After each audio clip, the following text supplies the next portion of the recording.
कीजिए चंद्रशेखर आजाद रावण जी का, जो कि इस सेशन का हिस्सा बनने वाले हैं। राहुल इस सेशन को आगे बढ़ाएंगे। Over to you Rahul.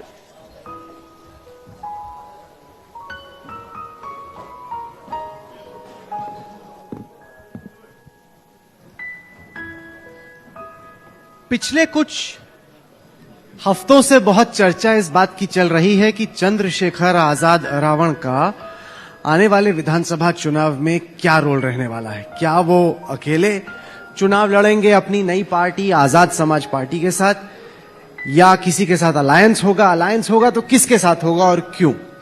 और जो युवा दलित राजनीति है वो उत्तर प्रदेश में किस दिशा में बढ़ेगी, सब पे चर्चा करने के लिए हमारे साथ चंद्रशेखर आजाद रावण मौजूद हैं। स्वागत है आपका। आभार आज तक का, और आपका भी धन्यवाद। हमें सबसे पहले ये बताएं कि जो कुछ महीने में उत्तर प्रदेश में चुनाव होने वाला है उसको फिलहाल आप कैसे देख रहे हैं। आपकी इंडिविजुअल और आपकी पार्टी की इस चुनाव में क्या रणनीति रहने वाली है। देखिए, उत्तर प्रदेश एक प्रदेश नहीं, पूरा देश, यहीं से केंद्र का रास्ता होकर जाता। 22 के बाद 24 का इलेक्शन है, बहुत महत्वपूर्ण है चुनाव। उत्तर प्रदेश की जनता ने जो पिछले 4.5 साल में सहा है वो तो लाशों ने तैर तैर के बता दिया है। समय समय पे हाथरस, पलिया उसका उदाहरण। लेकिन जहां तक अगर दलितों की तरफ से मैं बात करूं, बात तो मैं पूरे यूनिट की तरफ से, पार्टी की तरफ से, बहुजन समाज की तरफ से रखना चाहता हूं, लेकिन दलितों ने जो सहा है वो उसका बदला जो है इस चुनाव में जरूर लेंगे। जो पढ़ा लिखा दलित है, समझदार है, असरदार है, अपने दुखों की मुक्ति चाहता है, वो अपने लिए अधिकार चाहता है। तो राजनीतिक व्यवस्था व्यापार नहीं, ये हिस्सेदारी का मामला है। तो जो हिस्सेदारी चाहते हैं वो मेहनत कर रहे हैं, और मेहनत का फल ये है कि 2022 में आजाद समाज पार्टी अपने काम से रिजल्ट देगी और उत्तर प्रदेश में एक ऐसा दल बनेगी जो तमाम तरह की भ्रष्टाचार और परेशानियों की जो राजनीति है, व्यापार की राजनीति, उससे अलग गरीबों को सत्ता में लेके आए। मैं समझा नहीं, क्योंकि आपने जो जवाब दिया बड़ा गोल मटोल से जवाब दिया। मैंने आपसे बड़ा सिंपल पूछा कि क्या आजाद समाज पार्टी अकेले चुनाव लड़ेगी, क्या आपका किसी पार्टी के साथ अलायंस होगा, अगर पार्टी के साथ अलायंस होगा तो किसके साथ, किस रूप में आप पूरे राज्य में अलायंस करना चाहिए। अच्छा, आपने युवा दलित राजनीति की बात भी की थी तो मैंने उस पर बात रखी। अलायंस जो होगा वो यूनिट तय करेगी। हम अपनी 403 विधानसभाओं पे अभी साइकिल यात्रा हमने निकाली थी, बहुजन साइकिल यात्रा। हम अपना संगठन निर्माण कर रहे हैं, बिल्कुल पूर्ण रूप से 62% यूनिट जो है ब्लॉक स्तर की, हमारी बूथ स्तर की तैयार होगी। इस महीने का हमारा टारगेट है कि बाकी 38% जो संगठन बचा है उसको तैयार करना है। तो फिर उसके बाद उत्तर प्रदेश में भारतीय जनता पार्टी का जो ये कुशासन है, इसको रोकने के लिए अगर पार्टी की कोर कमेटी कोई निर्णय लेगी तो उस पर भी जाएंगे, वरना हमारी रणनीति ये है कि 403 सीटों को पे चुनाव लड़ा जाए। पर आपकी नई पार्टी से होगा ये कि जो दलित समाज है वो बढ़ जाएगा एक तरीके से, क्योंकि अब तक बीएसपी थी एक ऐसी पार्टी जो कि कहती थी कि दलितों के हक के लिए लड़ने वाली पार्टी हम हैं। अगर आपकी भी आजाद समाज पार्टी इसके बीच में आ गई तो दलितों का वोट तो स्प्लिट हो गया। तो चुनाव में जीत हासिल करने के मकसद से या दलितों के अधिकारों को आगे बढ़ाने के लिहाज से आपने फायदा पहुंचाया कि नुकसान। देखिए, रिप्रेजेंटेशन तो अभी भी अन्य पार्टियों से भी लोग गए। जितने शेड्यूल कास्ट की विधानसभा की सीटें आरक्षित, उन पे तो लोग हैं। राजनीति सिर्फ चुनाव लड़ना नहीं, मेरे शब्दों में राजनीति 5 साल उनके दुख सुख में भागीदार रहना, जब उनके साथ अन्याय अत्याचार हो उनकी लड़ाई लड़ना, उनको न्याय दिलाना, और जब उनके अधिकारों पर कुठाराघात हो तो उनके लिए खड़े रहना, उनके बीच जाना। तो ऐसी समझ में मैं समझता हूं 30% दलितों की आबादी 2014 के लगभग जो सेंसस एक जारी हुआ था उसमें है उत्तर प्रदेश में। और अगर बंटने की बात यह है तो मैं समझता हूं कि एक जाति से तो कोई पार्टी आगे नहीं बढ़ सकती। तमाम जातियों को जोड़ के, उनको नेतृत्व देके, संगठन बना के इसी तरह से भूमिका बनाई जाती है। फिर लोगों के अपने इश्यूज होते हैं, जो इश्यूज थे वो भी जुड़ते हैं। तो आप अभी चुनाव हुआ, पंचायत चुनाव, लोगों ने, जनता ने हमें मौका दिया। वो मौका इसलिए तो दिया कि जिन लोगों के भरोसे होते उन्होंने खामियां बरती, उन्होंने उनका काम नहीं किया। कई ऐसे मामले हैं जिसमें दलित अपने आप को अकेला खड़ा देखता रहा, कोई उसके साथ नहीं खड़ा हुआ। तो ये स्पेस इसलिए बना दलित राजनीति में क्योंकि लोग अब कुछ नया चाहते हैं। वो पुरानी राजनीति और रणनीतियों से उब चुके हैं, अब वो नया चाहते हैं। नए में नौजवान नेता तैयार हो गए हैं, वो जनता के बीच जा रहे हैं। तो दरअसल ये है, जब आप चेक कराओगे कि देखो बातें तो बहुत सारी हो रही हैं, लेकिन आजाद समाज पार्टी लोगों के दिलों में जगह बना रही है अपनी मेहनत से, अपने काम से। और जब चुनाव का परिणाम आएगा तो वो देखने लायक होगा। आप अगर एंड में वोट कटवा साबित हुए तो? देखिए, वोट कटवा और वोट बंधवा तो अब दलित नहीं रहा है। वो अब अपने अधिकार, देखो ना, लंबे समय 70 साल में उसको मिला क्या, ये वो देख रहा है। तो अब वो अपने अधिकारों के प्रति सचेत हो गया, ये भी सचेत हो गया कि उनकी लड़ाई कौन लड़ रहा है और उनके मुद्दों पे बात कौन रखता है। जब उनके साथ हाथरस घटता है तो कौन खड़ा होता है, जब उनके साथ जब रविदास मंदिर टूटता है तो कौन खड़ा होता है। तो जो पुरानी राजनीति है, वो ट्वीट करो या सम्मेलन करो, उस राजनीति से वो बाहर निकलना चाहता है, वो झटपटा रहा है। और झटपटाने पे आजाद समाज पार्टी उसके लिए विकल्प है। तो वो वोट कटवा साबित नहीं होगा, क्योंकि जिला पंचायत चुनाव में लोगों ने हमें वोट देकर साबित किया कि वो हमें भविष्य देखते हैं। तो ये तो चुनाव के बाद ही बताएगा कौन वोट कटवा होगा, कौन आगे बढ़ेगा, कौन पीछे जाएगा। आपकी प्रियंका गांधी वाड्रा से मुलाकात होती है जी। अखिलेश यादव जी से आपकी बातचीत होती है जी। तो कौन बेटर पार्टनर हो सकता है, कांग्रेस या समाजवादी पार्टी? देखो, राजनीति में जितना हमने सीखा है, वैसे तो नेताओं के बेटे जो हैं, जो 25 साल 26 साल के MP MLA बन जाते हैं, उनको नेता कहा जाता है। लेकिन हम तो मेहनत करके आए, तो हमने ये समझा है कि राजनीति में अगर किसी की बड़ाई और बुराई करो तो लोग उससे भविष्य आंकने लग जाते हैं। तो मैं किसी पार्टी को ये नहीं कहूंगा कि उसने बहुत अच्छा काम किया, चाहे समाजवादी हो या कांग्रेस की भी सरकारें हैं, समाजवादी की हमने देखी, कई मुद्दों पे उन्होंने बहुत अच्छा, अब योगी सरकार कर रही है। तो मैं ये मानता हूं कि हमारे कॉमन मिनिमम प्रोग्राम, उन पे जो सहमत होगा, जैसे अगर मैं गठबंधन के बारे में आपसे जिक्र करूं कि दलित अब किसी के सामने प्लेट लेके नहीं जाएगा कि उसे कुछ दे दो, वो अपनी दलितों को उसकी हिस्सेदारी देगा, दलित उसके साथ जाएगा। तो आजाद समाज पार्टी अपनी हिस्सेदारी चाहती है। 30% दलित है। अभी पिछले कुछ समय से ब्राह्मणों की खूब चर्चा हो रही, सम्मेलन भी हो रहे हैं। दलितों की आबादी उनसे ज्यादा है, वो भी अपने लिए हिसाब से मैंने जाना है, वो कह रहे हैं कि हमें मुख्यमंत्री पद दो, ये भी चर्चा का विषय है। तो दलित भी चाहता है कि उनको इस हिस्सेदारी मिले, अगर उनका CM नहीं बन रहा है तो डिप्टी CM बने, उनके पास जो है अपनी बात को कहने के लिए, उनका सुनने के लिए आदमी हो। तो वो गठबंधन में की स्थिति भी साफ यही है, और उनके मुद्दों पर बात करेगा, जिनसे विचारधारा का मेल होगा उनसे गठबंधन। जहां तक मुझे समझ में आया, महत्वाकांक्षाओं में काफी फर्क है। जो बाकी पार्टियां उनको लग रहा है कि हाँ 4-6 सीटें हम आजाद को दे सकते हैं। आपको खुद को लग रहा है कि 100 सीटों पे मैंने है, 4 और 6 जो आपको वो लोग देना चाहते हैं अपने साथ रखने के लिए, और 100 जो आप चाहते हैं, वो तो बहुत बड़ा गैप है। देखिए, भाजपा को रोकने के लिए दलितों ने ऐसे बाहें फैलाई हैं, क्योंकि बहुत इलाज हुआ। लेकिन अगर कोई बस करेगा तो वो फिर अपनी क्षमता के हिसाब से जवाब देने की ताकत में है। दलित यहाँ ऐसा नहीं, दलितों ने यहाँ सरकार बनाई है तो अपने दम पे सरकार बनाई है, ऐसा भी नहीं किसी के चरणों में पड़ के बनाई हो। तो जो कुछ देना चाहता, मैंने कहा ना कि हम लेना क्या चाहते हैं, हमने कहा हमारा हाथ ऐसे नहीं है, हमारा हाथ ऐसे, हमारी वजह से बनेगी जिसकी बनेगी, और जिसकी नहीं बनेगी वो भी हमारी वजह से नहीं बनेगी। तो एक प्रशिक्षण तो आपने देखा कि वो बिहार में हो चुका है। अति महत्वाकांक्षा लोग गलती कर जाते हैं कि हम चाहते हैं भारतीय जनता पार्टी को उत्तर प्रदेश में रोका जाए, और इसके लिए लोगों को बड़ा दिल दिखाना पड़ेगा। अगर वो सोचें कि भाई बिना वोट दे, तो ऐसा तो इतने अच्छे काम तो किसी पार्टी ने नहीं किए। मैं तो पूरे देश में जाता हूँ, इसके बाद कोई सरकार किसी की, अभी हम दिल्ली से लौट रहे हैं, आपकी टीम ने कवरेज किया, तब जाके उस बच्चे को न्याय मिलने की उम्मीद ज्यादा बढ़ रही है। अदरवाइज पूरे देश में किसी की सरकार हो, हाल तो यही है हमारे। तो बेसिकली आप कह रहे हैं कि अखिलेश यादव, अगर आप चाहते हैं कि हम लोग जुड़ जाएं और कुछ दलित को दिला सकते हैं, तो बड़ा दिल दिखाइए। मतलब कुल मिलाकर तो आपने यही कहा। अखिलेश जी का नाम ही आप ले रहे हैं। मैं तो समझ रहा हूं ना कि आप क्या कह रहे हैं। आप कह रहे हैं कि अगर बीजेपी को रोकना है तो हमें बड़ा दिल दिखाना होगा, क्योंकि हम जिता भी सकते हैं, हरा भी सकते हैं। आप यही कह रहे हैं। जिता सकते हैं और हरा भी सकते हैं। तो लोकतंत्र में रखना चाहिए।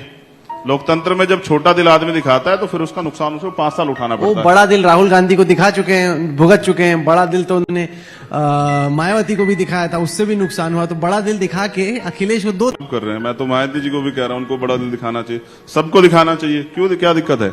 लेकिन मैंने बताया ना कि देखिए, हम अपनी राजनीति अपने तरीके से कर रहे हैं। हमारा प्रयास है कि दलितों में लीडरशिप पैदा, जो सदन में जाके विधायक भी बन जाए, MP बन जाए, मंत्री बन जाए, अपनी पार्टी के प्रति समर्पित रहे। जब वो कहें तोते की तरह तो बोले, जब वो कहते हैं कि नहीं मुद्दों पे चुप हो जाए, ऐसे लीडरशिप की जरूरत नहीं है। लीडरशिप वो होनी चाहिए कि जब का अन्याय अत्याचार हो तो वो खड़ा होकर ठोस होकर मांगने वाला नहीं, वो अपने अधिकारों के लिए लड़ने वाला है और वो लड़ेगा।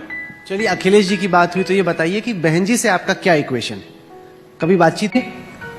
अब आपके चैनल पे भी कभी उन्होंने सीधे से इंटरव्यू नहीं दिया होगा कि वो बातचीत तो मुझसे तो नहीं करती, मुझसे तो इनसिक्योरिटी है शायद उनको, कोई मुझसे नहीं करती। मैंने तो कई बार प्रयास किया, मैं तो उनको नेता भी मैंने माना, उनके नेतृत्व में काम भी किया। लगातार वो मुझ पे आरएसएस बीजेपी के एजेंट, कांग्रेस के एजेंट कहती रही, तो मैं उनका बीजेपी के साथ मिलकर उन्होंने सरकार बनाई है, तो मैंने कभी उनको एजेंट वजेंट नहीं कहा। मेरा काम है अपना काम करना, लोगों का जो मन है कहें, कोई किसी का एजेंट कहे, कुछ कहें, बुराई करें, मुझे फर्क नहीं पड़ता। मैं अपने काम को कर रहा हूं और मजबूती से कर रहा हूं।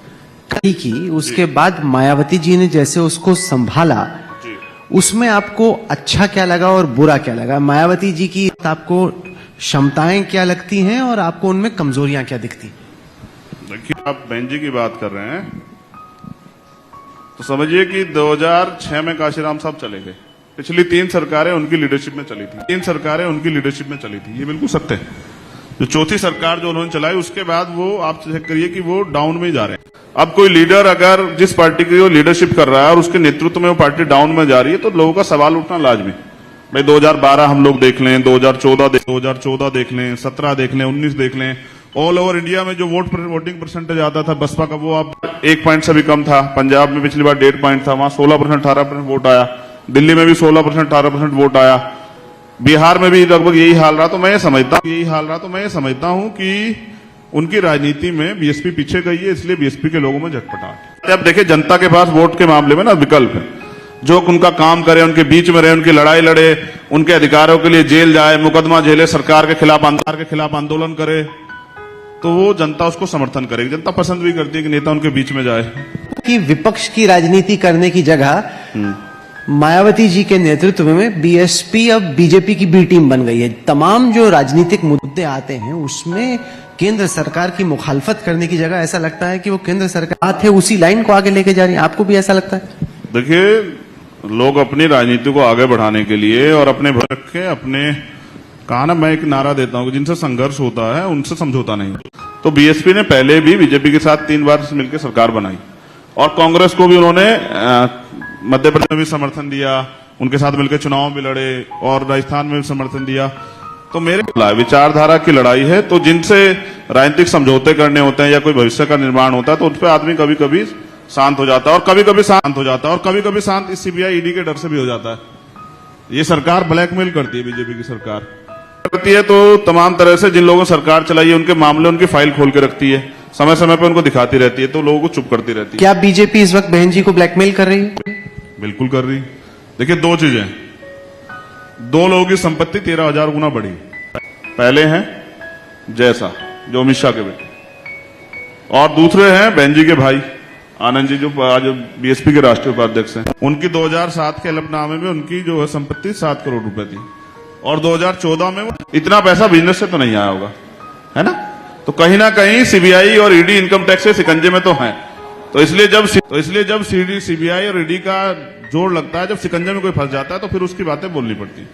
इस तरह समर्थन लिया है, आप जानते हैं लोकसभा में वो किसको वोट करते हैं, जब वोटिंग होती है किसी मुद्दे पे, तो वो सब चीजें सामने है। मैं उनके ऊपर ज्यादा टिप्पणी इसलिए नहीं करना चाहता क्योंकि अब उनकी जो गलत नीतियां उनके विरोध में हमने आंदोलन किया और नया एक विकल्प दिया है। अब हम अपनी पार्टी के काम से आगे बढ़ेंगे। जैसे हमने अभी बहुजन साइकिल यात्रा चला के 403 विधानसभाओं पे अपने वर्करों को खड़ा किया, संगठन खड़ा किया। सीमित संसाधनों में हर मुद्दे पर आंदोलन करते हैं। जब नीट का मामला हुआ तो दिल्ली में आंदोलन किया। जब पलिया में मुन्ना पासवान घर गिराया तो मैं खुद उसके घर गया। जब हाथरस में इतना बड़ा मामला हुआ, कोई नेता जब तक नहीं छू रहा था, तब सबसे पहले चंद्रशेखर बस में बैठ के वहां गया। ये सब चीजें उनके अंदर विश्वास की भावना को पैदा करती कि ये आदमी हमारी लड़ाई को आगे बढ़ा सकता है।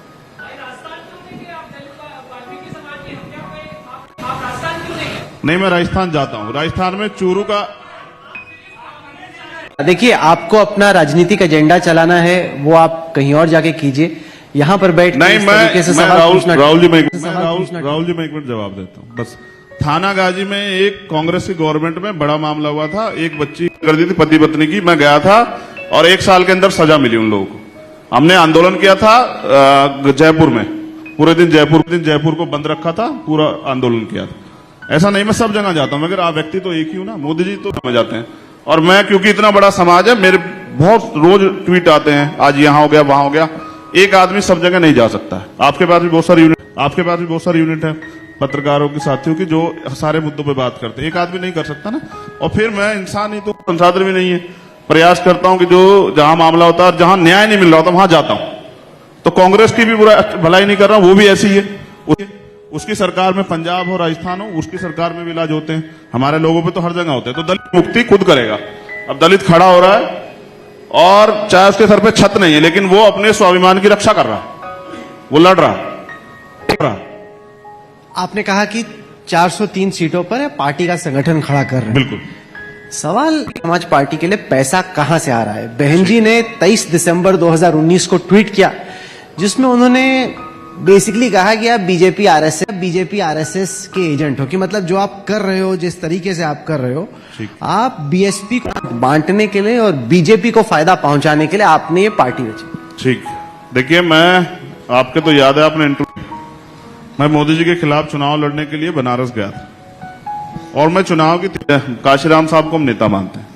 वो कहते थे जो वोट देगा वो जो नोट देगा वो वोट भी देगा। तो हमने तमाम तरह से, मैंने तो अपने ट्विटर हैंडल से फेसबुक हैंडल से एक अपना अकाउंट नंबर पार्टी का जारी किया कि भाई इस पे आप हमें मदद कर सकते हैं। आप तमाम पार्टी देख लीजिए, हमारी पार्टी का फंड उठा के देख लीजिए, वो पता लग जाएगा कौन कितनी मदद कर रहा है। लेकिन हाँ, आदमी, एक चीज मैंने जो सीखी, आदमी भूखे पेट तो रह सकता राहुल भाई, अपमानित होकर नहीं रहता। हम यहाँ अपमानित हो रहे हैं, तो उस अपमान से इतनी उड़ जाता कि उन्होंने ये ट्वीट किया, तो उन्होंने उस दिन ये ट्वीट किया था, मैंने आंदोलन, वो चुनाव इसलिए छोड़ा कि बहन जी ने कहा कि देखो चंद्रशेखर अगर वहां लड़ेंगे तो बीजेपी के कहीं से लड़ेंगे, इससे मोदी जी वहां जो है ना आसानी से जीत जाएंगे, वोट बांट लेंगे। ये तो उनको पता है कि चंद्रशेखर वोट बांट लेगा। प्रयास किया कभी? भाई उनको करना चाहिए था ना, बड़ा दिल। मैं तो, आप अखिलेश जी कह रहे, उनको भी तो दिखाना चाहिए था ना। मैं भी तो समाज से आता हूं। जब उन्होंने शुरुआत की थी वो उनकी हालत भी यही थी जो मेरी आज है। आज तो वो राजमहलों में रहती है, लेकिन उन्होंने यहां शुरू की थी। तो जो बेटा राजा बनेगा, बाबा साहब बेटे कौन सा सिद्धांत मानते हैं वो?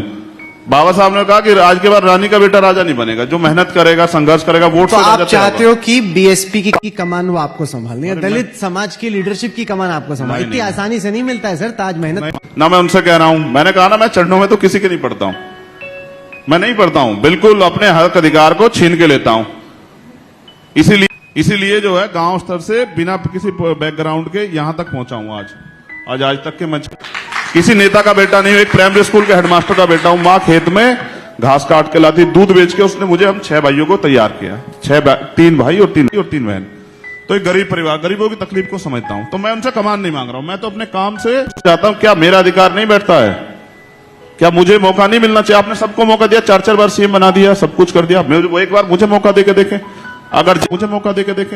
अगर जिंदगी ना बदल दी उत्तर प्रदेश के दलितों की, जहां जहां मौका मिलेगा तब कह देना भाई, अवसर तो बैठता है। तो नहीं कि बहुत जल्दी आप बहुत ज्यादा चाह रहे हैं, मतलब आप सीएम बनने की बात करें सर, विधायक तो बन जाइए पहले। अरे मैं विधानसभा चुनाव ही नहीं लड़ूंगा राहुल भाई, समझिए। नहीं लड़ूंगा, पार्टी को लड़ाऊंगा ना। मैं बनने बनाने के में विश्वास नहीं रखता हूं। हम तो मेकिंग समाज है, किसी को बना दे। और पहले बनाया मान्यवर काशीराम साहब ने मुलायम सिंह यादव को मुख्यमंत्री। आप समझ रहे हैं? मैं तो विधानसभा ही लड़ूंगा, तो मैं क्यों मुख्यमंत्री सपने देख रहा हूं? मैं सपने देखता हूं कि दलितों पे जो शोषण, अन्याय, अत्याचार हो रहे खत्म। बड़ी बात है, कानून व्यवस्था सब ढकोसला है, जीरो। हाथरस के मामले में आप आज के चैनल से कह रहा हूं, आपके चैनल पे बैठ के कहा था कि इस परिवार को एक सरकारी नौकरी देंगे, पता करा लीजिए, आज तक नहीं दी। कहा था उस परिवार को। वो ये तो कह सकते हैं जो मैं क्या कह रहा हूं, एक सेकंड, क्या 1 साल से ज्यादा का समय बीत गया, आज तक उस मामले में न्याय नहीं हुआ। ये ढकोसले और ये सब चीजें योगी के नाम से कोई योगी नहीं हो जाता। पर जो दलित लड़की थी जिसके साथ दुष्कर्म हुआ, उनके अटैकर्स तो चारों के चारों अरेस्टेड हैं, जेल में। तो ये तो योगी जी कह सकते हैं ना कि दलित समाज पे जो हमला कर रहा है वो कहीं से भी आए, वो किसी भी, हम उनके खिलाफ कार्रवाई करते हैं। ये तो हाथरस लड़की के सबको उन्होंने जलवाया था, और डीएम जाके गा रहे थे बिना पॉलिटिकल सपोर्ट के। नहीं कह सकता डीएम को नौकरी करनी है, वहां सरकारें बदल जाती हैं। और एडीजे लॉ एंड ऑर्डर का बयान था कि रेप नहीं हुआ, तो उस पर कार्रवाई हुई आज तक एडीजे लॉ एंड ऑर्डर पे कि भाई आपने सुप्रीम कोर्ट का वायलेशन क्यों किया? उन्होंने कहा था कोई बयान नहीं देगा मेडिकल रिपोर्ट के बिना। नहीं है तो हम सब जानते हैं उनके राज में क्या हो रहा है। पलिया में घर तोड़ दिया है, उसका ट्रैक्टर तोड़ दिया, घर का सामान तोड़ दिया। क्या कहा कि छोटी जात की महिलाएं मजा देने के लिए होती है, तो छोटी जात का जूता मजा देने के लिए होता है। मैंने कहा था उन लोगों को, ऐसा नहीं है। जात इंसान की जात नहीं, तो जानवरों में जात होती है। की जात है इंसानियत, वो सभी महिलाओं का, बहन बेटियों का, सारे धर्म के लोगों का सम्मान करे, बस यही होना चाहिए। तो जाति वाति ये बनाई है लोगों ने अपने फायदे नुकसान के लिए, मैं इसको नहीं मानता।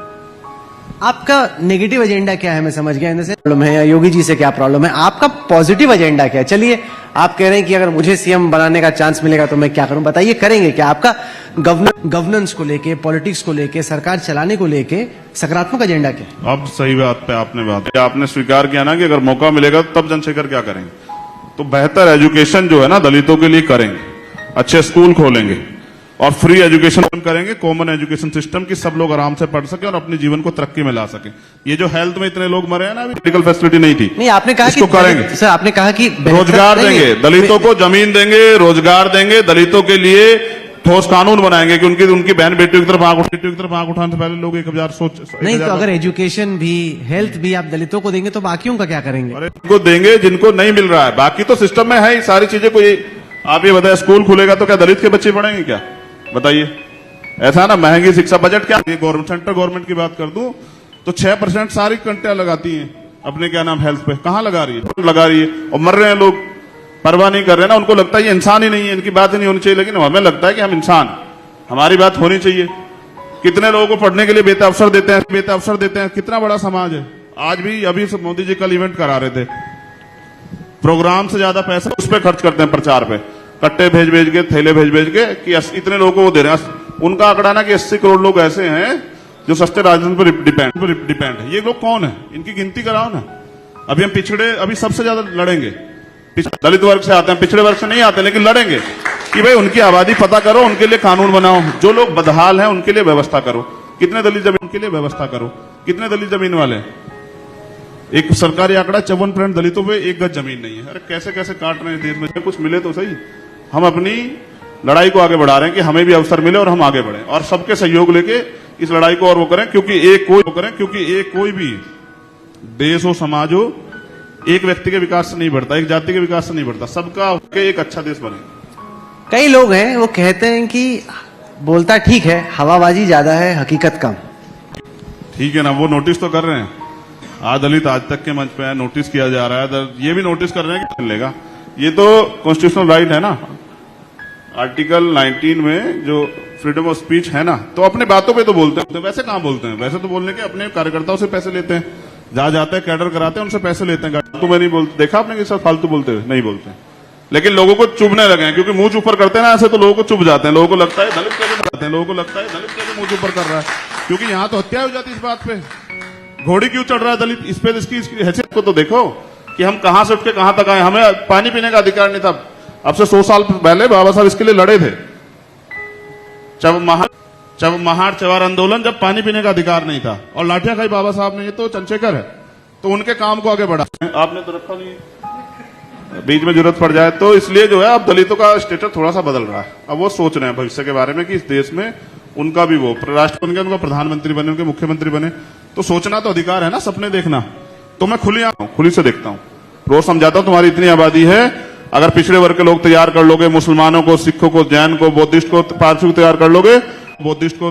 तैयार कर लोगे और उनको वोट की वैल्यू समझा दोगे कि वोट की सुरक्षा कैसी होती है, वोट की कीमत क्या होती है, वोट से मेहनत करोगे तो तुम्हें भी आगे बढ़ने का मौका मिल जाएगा। सरकार कानून बनाने की ताकत सरकार में, कानून सरकार बनाना और फिर कानून बना के अपने लोगों के लिए भलाई करना। अच्छा, आप अपने नाम में रावण रखते थे सर, अभी भी रखते हैं क्या? आप रावण को हटाने की कोशिश कर रहे हैं अपने नाम से? देखो, मैं राजनीतिक फायदा नहीं देना चाहता राहुल भाई किसी। देखो, नाम से कुछ होता भी नहीं। नाम अगर आपका राम रहीम हो तो आपका चरित्र बहुत अच्छा नहीं हो सकता। आशा राम हो, आपके नाम में राम जुड़ा हो तो आपका चरित्र बहुत अच्छा नहीं हो सकता। आप कहते ठोक देंगे, और अभी धमकी दी मैंने 69,000 शिक्षक भर्ती में मैं गया बच्चों के पास, कहा कि संपत्ति जब्त करा देंगे। तो ऐसी भाषा नाम से नहीं होती, कर्म चरित्र होता है। आप चरित्र पे हमारे दाग आपको लगता हो कि ये आदमी चारित्रिक रूप से कमजोर है तो मान लो, लेकिन फायदा नहीं देता। इसलिए कहता हूं रावण वावण मत कहा करो। चंद्रशेखर नाम है, आजाद मानसिक रूप से तो आजाद समाज पार्टी की बनाई है, आजाद, और इस आजादी को आम आदमी तक ले जाना चाहते हैं। तो अपने काम से पहचान बनाएंगे, विश्वास कीजिए, जरूर है, लेकिन मेहनत भी बहुत करते हैं। अच्छा, आप ये 20 घंटे, 18 घंटे नहीं, 20 घंटे आप ये बाबा साहेब अम्बेडकर की किताब लेके चल रहे हैं, जी। अम्बेडकर जी की लेखनी को देखिए बहुत बाबा साहब अम्बेडकर एक युग साथ और लोगों को पढ़ता हूँ, जैसे बाबू जगदेव प्रसाद कुशवाहा, जननायक कर्पूरी ठाकुर, रामस्वरूप वर्मा जी, बहुत सारे लोगों को पढ़ता हूँ। मान्यवर काशीराम पढ़ता रहता हूँ क्योंकि मान्यवर काशीराम पढ़ता रहता हूँ क्योंकि मेरे समय के नहीं ना, समकालीन नहीं है, मैं तो छोटा हूँ, तो उनको पढ़ के जानता हूँ कि वो क्या सोचते थे। तो मैं गूगली करूं, अगर अंबेडकर जी के जीवन या उनकी किताबों के बारे में कुछ सवाल पूछूं, हाँ, मैंने आप कहा जवाब देंगे? हाँ। हाँ, अगर आप फुलटोस फेंकने के मूड में तो अलग बात है, अगर गूगली फेंक कोशिश करता हूँ, चलो कोशिश कर लेता हूँ। तैयार है ना? मैं ज्यादा मैं ठीक। ना गूगली फेंकूंगा ना मैं बाउंसर। से सब कुछ छोड़ छाड़ करके आप इसी में साधना कर रहे थे। आपका पसीना प्रदेश में इंदौर जगह पड़ती है, उसमें ही। सही। मैं आपने बोला ना एक फुल टॉस फेंको, ऐसा भी इतनी भी आसान फुल टॉस नहीं होनी चाहिए कि उठा के एकदम बाहर कर दिया। और मैं टीम के सभी साथियों को और आपके कोच दर्द हो रहा था आपको? फिर भी मैंने मारा एक शॉट तो। चलो पहला बॉल मैंने भी थोड़ा आसान दिया। मैं ज्यादा मुश्किल नहीं पूछूंगा, जैसे ने बोला कि क्लास मत लेना मेरी, तो क्लास तो मैं नहीं लूंगा, लेकिन और निराश बिल्कुल नहीं होना है। अच्छा, मैं देख रहा था नवनीत की आंख पर कुछ चोट। कौन सी यूनिवर्सिटीज गए और वहां पे उन्होंने क्या पढ़ाई की? बाबा साहब कोलंबिया यूनिवर्सिटी में, एक और दूसरी और एक हार्वर्ड। अभी ठीक है, उसकी आंख को तो कोई तकलीफ नहीं हुई है ना? पकड़ लिया तो चलो फुल टॉस तो मतलब एक विकेट गिरी, एक बनी रही। हाँ ठीक। अच्छा वो डर रहे हैं, अब मैं ज्यादा करूंगा तो उनको लगेगा ये तो एकदम। आगे तो सबको लगा है कि भाई सलीमा तो बहुत कमाल कर देती। हाँ। और जिनको नोबेल मिला उन्होंने भी स्वीकार किया कि उनके गुरु बाबा साहब अम्बेडकर थे। तो एक लंदन कॉलेज ऑफ इकोनॉमिक्स में उन्होंने पढ़ाई की है। आप लोग रोना बंद कीजिए, मेरे तक आवाज आ रही है। देखिए देश आज आपका पर गर्व कर साला चला रहे हैं, और जैसा कहा ना पिछड़ों की जाति का जनगणना के लिए गांव गांव जाओगे, पांव पांव चलो, गांव गांव चलो, नुक्कड़ सभाएं करेंगे चौपाल। और जो लोग की पहचान फिर से एक बार पुनर्जीवित हो रही है, आपके लोगों की मेहनत से हो रही है। जब एक दिन में 20-20 मुसलमानों की सीएन पर एनआरसी के आंदोलन में हत्या कर दी जाती, प्रोटेस्ट करना अधिकार है, तब कोई सम्मेलन नहीं करता है। वोट सबको चाहिए, वोट सबको।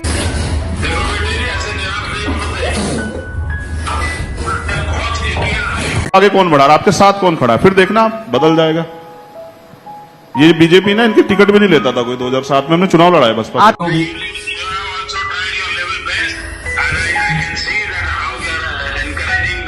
हाल ही में कैबिनेट एक्सपेंशन हुआ केंद्र सरकार में, तो आप देखें कि बार बार जो मोदी जी की टीम की तरफ से मैसेज दिया गया वो ये दिया गया कि हम told the girls, they inspired the nation, and I think that is something very important and they have to cherish.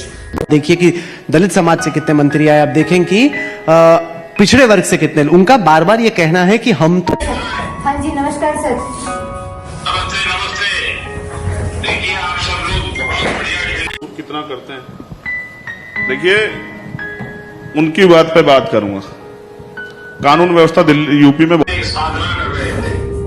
आपका पसीना बदल नहीं ला सका। 24 और 2019 में 11,829।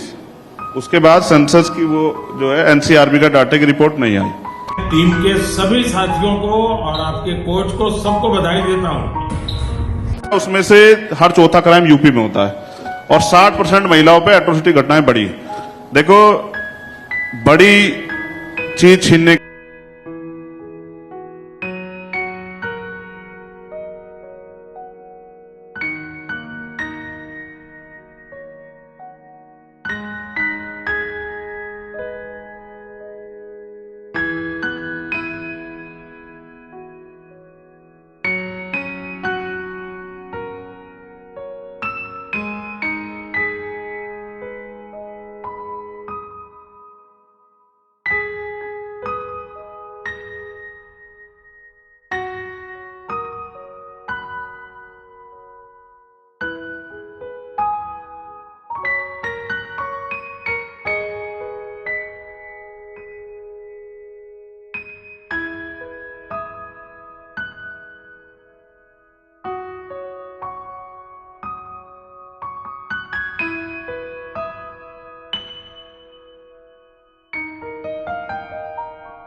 ना इतना इलाज तो कर दिया, एजुकेशन का बजट कम कर दिया, स्कॉलरशिप खत्म कर दी, स्कूल बंद कर दिए, तमाम तरह दलित अपने अधिकारों के लिए आता।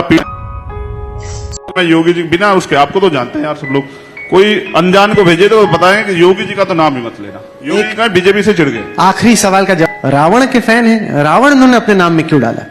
रावण का भी कोई फैन होता है? देखिए हमने कहा कि कुछ चीजें जो है, कहां से पड़ा आपका नाम रावण? ये तो पर्सनल है, हम जानते हैं या हमारे परिवार के लोग जानते हैं। उसी बात को अभी कभी जनता के सामने का मौका है। राज्य है ना उत्तर प्रदेश में, तो यही चर्चा हो रही है। इस राम राज्य में तो आप इस राम राज्य को खत्म करना चाहते हैं, इसलिए आप रावण हैं? ये रहा ना राम राज्य। देखो ना सर, बात को मैंने कहा ना, मुख्यमंत्री जी अगर झूठ बोलने लग जाएं कि हमने घर दे दिया, हमने नौकरी दे दी, कुछ नहीं दिया, बिल्कुल झूठ। आप चेक करा लीजिए, आप कहेंगे तो अगर आप हम झूठ नहीं। चंद्रशेखर आजाद, बहुत बहुत शुक्रिया आपका। आप, मेरी उम्र बहुत कम है अभी, बहुत लंबे सपने लेके आया हूं, मेहनत करूंगा। अभी तो जो है आप बेसिकली कह रहे हैं कि इस चुनाव में मत केले की देखिए। बारिश पे खुश हो जाता है, उसको लगता है कि ये पानी नीचे जमीन में जाएगा गहरा, तो लंबे समय तक फल देगा। आम का पेड़ लगाया, केले का नहीं लगाया कि एक बार फसल देकर कटाई छटाई नलाई करनी पड़ेगी, और जब तैयार हो जाएगा तो इस पूरे समाज को फल देगा। तो कांचीराम जी भी तो ये कहते थे कि पहला चुनाव होता है हारने के लिए, दूसरा जब बीएसपी पहला